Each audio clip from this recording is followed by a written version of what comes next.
King Charles and Queen Camilla traveled to the Senate building on Canada's Estate Landau. Escorted by the RCMP musical ride, the King received full military honors, including a 100-person honor guard, 21 gun salute, and an inspection of the guard.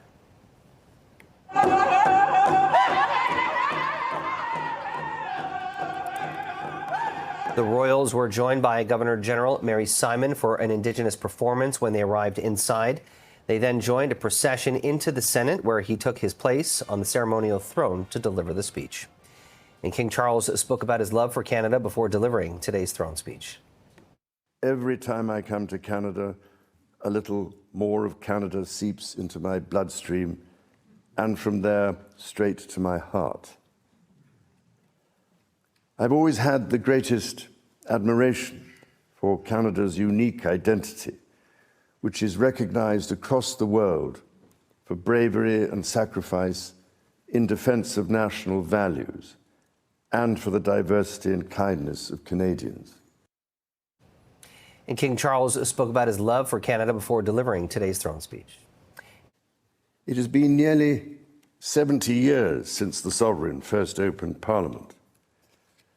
In the time since, Canada has dramatically changed, repatriating its constitution, achieving full independence, and witnessing immense growth.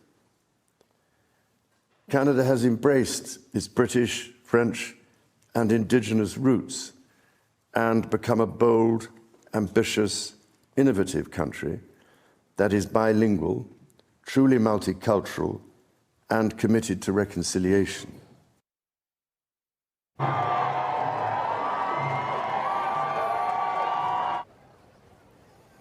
And following the speech, the King and Queen greeted crowds as they walked to the National War Memorial and laid a wreath at the tomb of the unknown soldier.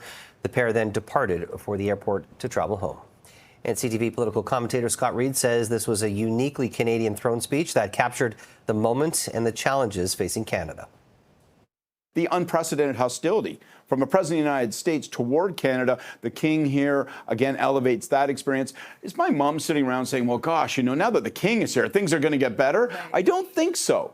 But when you combine it with what was a relatively short and focused throne speech, which clearly is a tone of urgency, I think you get the sense that Canada recognizes, people recognize, we're in a moment that's not like any other. And there's some peril to that. Economically, we're worried about moving into a recession. Bread and butter, the cost thereof, that concerns Canadians. But I think all Canadians also start from the premise of, well, the only way to deal with this is to deal with it as a strong and independent sovereign nation. CTV royal commentator Richard Bertelson says this was a moment of Canadian unity led by the monarchy.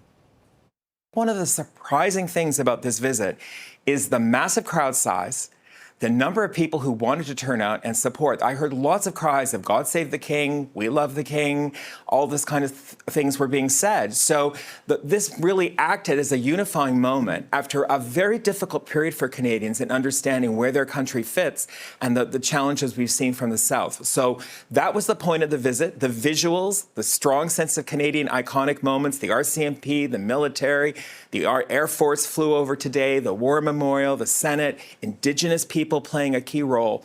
All those moments reinforce our sense of uniqueness and distinctness as a country. King Charles and Queen Camilla received another honor guard as they made their way to their plane, ending the visit to Canada, which lasted just over 24 hours. The royals waved to the crowd who had gathered to see them off.